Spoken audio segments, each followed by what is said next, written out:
Hi! Welcome back to my YouTube channel Harvillu. ఈరోజు నేను మీకు సింపుల్గా బగారా రైస్ ఎలా చేసుకోవాలో చూపిస్తాను. సో ముందుగా ఒక కడాయిలో ఆయిల్ హీట్ చేసుకుని ఆయిల్ వేడెక్కాక కొన్ని జీడిపప్పు, బిర్యానీ దినుసులు, అలాగే కట్ చేసి పెట్టుకున్న ఆనియన్, పచ్చిమిర్చి కూడా వేసుకుని ఫ్రై చేసుకోవాలి. కట్ చేసి పెట్టుకున్న టొమాటో ముక్కలు కూడా వేసుకుని ఫ్రై చేసుకోవాలి.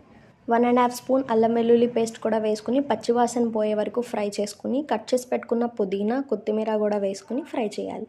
ఒక గ్లాస్ బియ్యంకి 1½ గ్లాస్ చొప్పున వాటర్ వేసుకుని అలాగే మీ రుచికి సరిపడా ఉప్పు వేసుకోవాలి.